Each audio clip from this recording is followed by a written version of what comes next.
If this is your first time here, make sure you hit that subscribe button, turn on your notification and give us the thumbs up. In this video, we are going to learn how it is possible to build your own Omron library using Sysmac Studio. So let's start. I'm just going to create a project, and I'm going to call it My PLC Library, for example. I can change the author comment and all that. And in the type here, we're going to pick library project instead of just standard project. Notice here nothing has changed, so I can pick I can leave that controller, or I can pick some different controller if I know I'm going to use a different one. So for me, I have basically 1320, so I'm just going to pick this one. And I can pick different version of the firmware. For me, I'm going to pick the latest one. Say create. So I'm just going to create like a simple library, just so you guys can be familiar with the concept. So once you look at you see the other videos that talking about all the pieces in the library, that would make sense. So the library file looks exactly like this standard, with a couple of some differences. Like I want to be able to insert, for example, an HMI in here, so all the controller and drive and all that. But for me, for the purpose of my library, we used this function blocks to build our library. So I'm just going to build one here, and I'm going to call it my function block. So I'll just have that in there, and if I open that, it's going to give you a place where it puts some logic and then also some variables. So that's good enough. And then next, I'll just create a data type that I'm going to use with this block. So I'm going to say edit, and I'm going to make it a structure. I'm going to call it PLC function block. And really, this function block is going to be just very, very simple function block. I mean, for real life, you're probably not going to do that, but just to make you familiar with the concept. So it's just going to be a start-stop for example, a device like a pump, a valve, some kind of a digital output, basically. So I'm going to add here a few members that I'm going to need for my applications. So I'm going to start, and I'm going to create So once I create that, it's all good.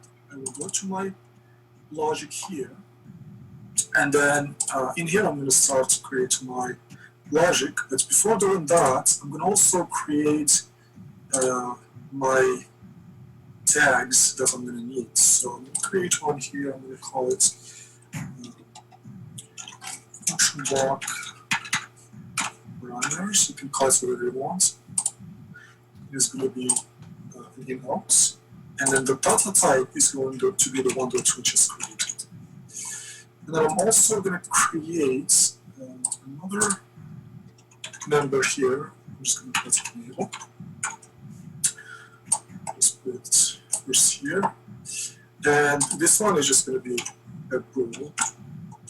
And then also I'm going to add the DNO, the enable out, which is basically useful. So once the enable is not, I guess, activated, then the logic is not executed. And we're going to see that in the logic. So that's about all I need in here. I don't have any internals that I'm going to need, so I don't have anything in there. That's all good. So now I'm going to create some logic.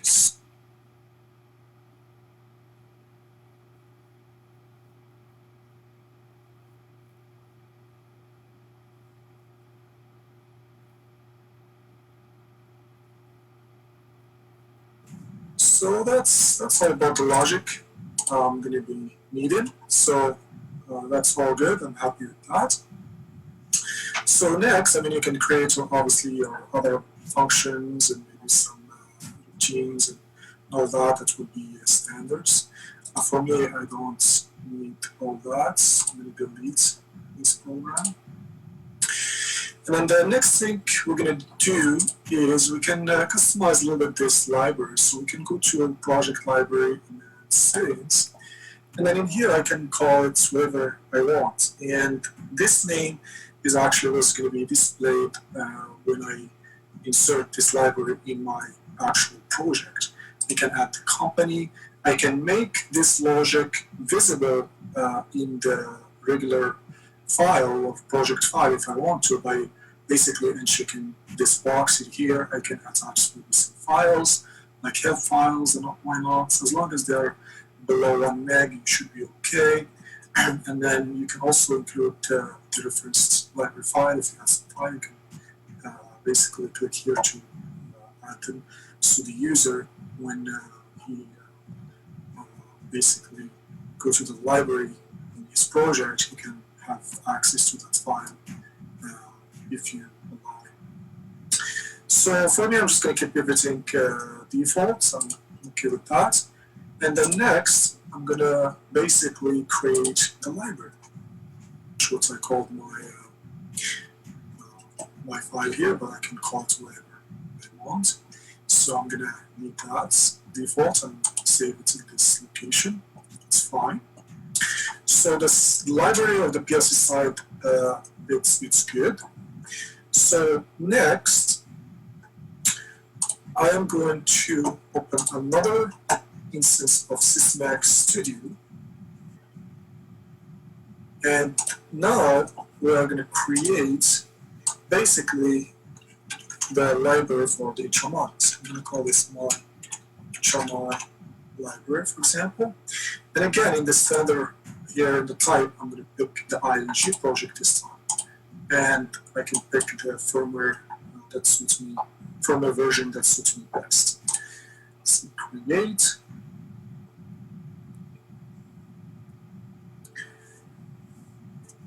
And here's my projects opening up.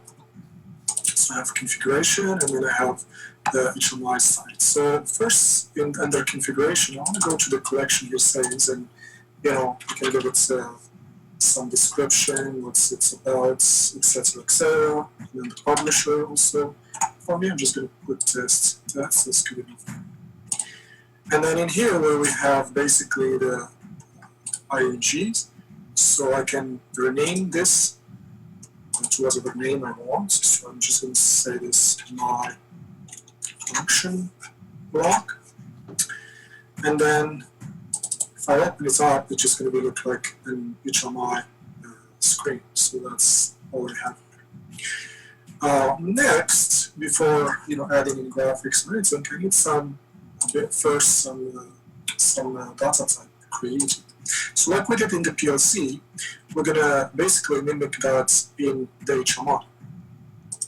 So I'm going to say edit, and I'm going to say HMI function block. And a quick way to do it, I can do it manually, obviously. If you have a couple items, like in my case, it's not that bad, but sometimes you might have a few items. So I'll just show you here a quick way of doing adding those parameters quickly. So I can come to the PLC that we already created, open this up, and I can select all of these, and basically just copy and open up Excel. And then I can just do basically paste.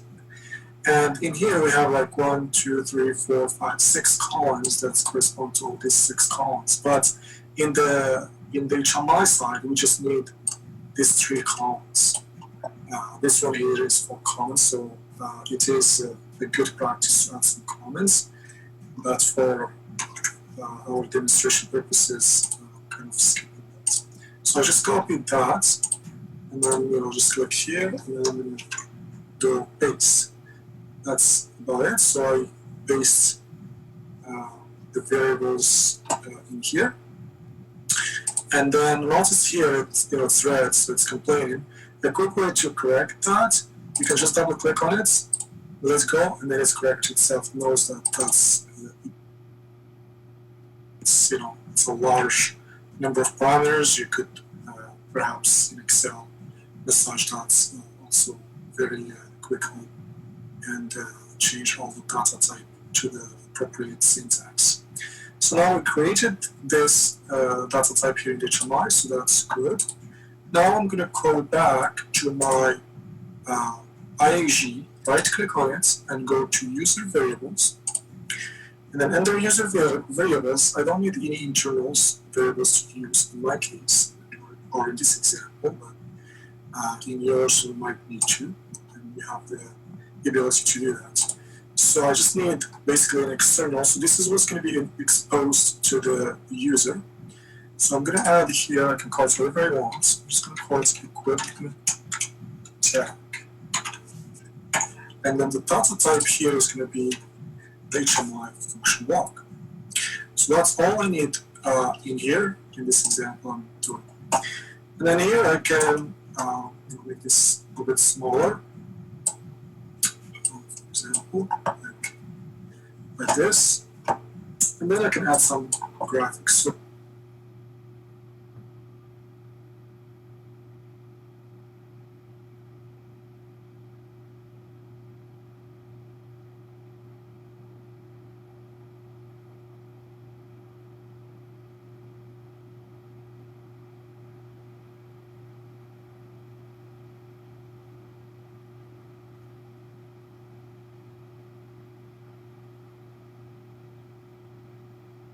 IG, it's almost done. There's only a couple of things you have to do. Like here, this category, this is the name that's going to show up in our regular project. So I can call it whatever really I want. I'm going to call it I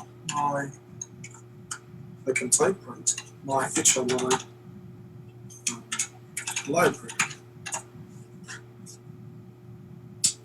In the description, I can do the description, or I'm just going to put the same thing. You can give it some keywords as well, but I'm just going to keep it simple for now. So now that's that done, I should be able to go to project and do publish. And again, I can publish it wherever I want for the location. So I'm going to pick this location here, library. I'm just going to put it here, my HMI library. And save and say publish. So if all goes good, I should have no errors and no more. Okay, so it looks all good, it's all successful, so that's good. So now we have done our PLC library and our HMI library. So now we're going to see the benefits of using this library. So I'm going to create just a standard project now.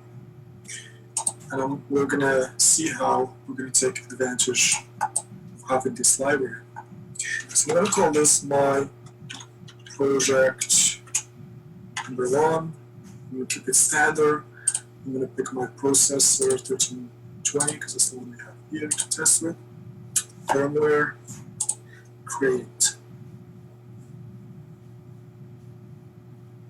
So now that I create my project, I'm going to add my library. First, I'm going to add my PLC libraries. I'll say library, show references. I have nothing in here. So I'm going to go to my library that I created earlier, which is this one right here. Say open. And here it is. And then you can open it and you can see the data that's in there. Function that we have is right there. I'll say OK. So now that we added our library, if I go now to my program or my section, I can see it now. It's part of like any other blocks that's built in within the software, so it doesn't look any difference. There it is. I can grab it, drop it here, and here's my function block. And then I'm going to call this, for example, maybe a pump 1. And then this one I'm going to call it one data. I mean, you can basically adopt any convention that suits you for tagging, naming, and all that makes sense to your application. And then I'm going to go to my variables, since that's by default it's internal. I don't want it to be external, so it's exposed. I'm going to say move to global. So you see the color change. That's means it's a global variable and it's exposed. Right now I only have a PLC, but they need also an HMI. So I'm going to say insert HMI, and one I have here to test it is a 9-inch, so pick 9-inch, and 108 from the latest firmware version. So here is my HMI. So that's good. So the first thing I want to do is add my HMI library. So I'll go to IG Collection Manager. Notice I have some other stuff from previously, but none of them is the one I need, or I just created. So this is the one I just created.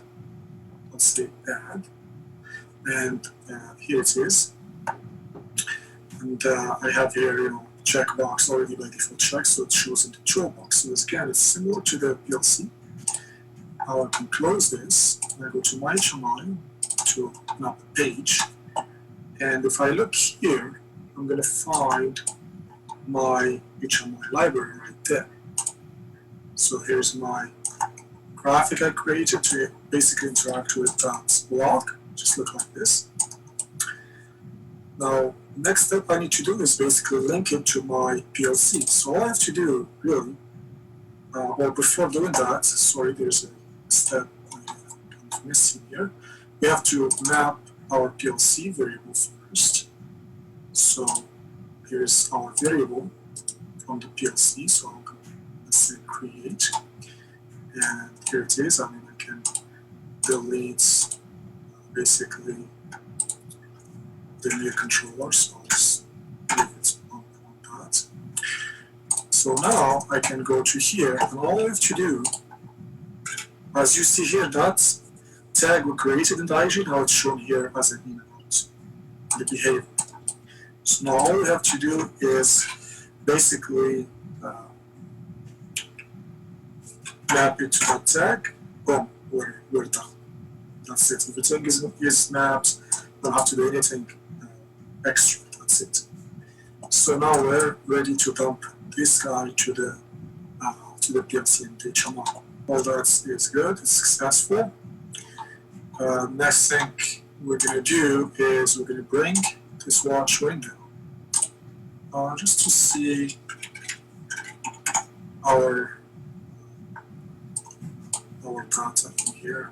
Make sure everything is working okay as expected. So we say start. As you see here, the command turned on, and this is the command. Obviously, in the real life application, the run status will come back as well, which is this guy right here, which in return will turn this on as well. So this is the status, and this is the command. If I turn this off, you can see the command turned off. So start off, and obviously this should turn off as well in a real life scenario, which is backed off. So that's basically how you can build or take advantage of the library feature for the PLC and the IG feature in the PLC in the Sysmac platform. And hopefully that gives you guys an idea about the concept that we use for that process library. And then, like I said, throughout all the videos, because every block or object is going to have a dedicated video that talk about it in great details.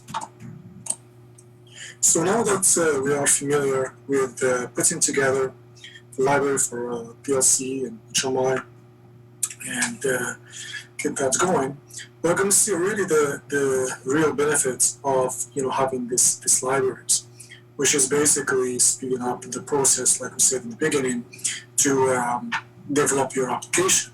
So, for example, we have now pump on. So let's say we want to add a second pump. It'd be just as easy as copy paste, for example, this object, which is same. And then the next thing we're going to need to do is basically create a tag that will be mapped to this second object. So we can go back to our logic and just copy and paste first logic we had, and we call this on 2, and then this is also 2, and I'm going to go back here to the internal, because by default to make it internal, and make it global variable, and that's about it in the PLC side. So now we can actually go line and transfer this to the PLC, and then I'm going to go back to my HMI. First, we want to map our variable that we just created. Here it is. So I'm going to say create, because we want to use it in our HMI. So just to keep consistent with the first tag, so we'll call this on 2, and then go to my second pump. I'll click on that, and all I have to do now is just go to showing there, select the second one, change one to 2, and we're done. So we can now go line with the HMI and start downloading. So here it is, my second pump. So that was done in there. I can hit start. I can see that light's on, and this is also on,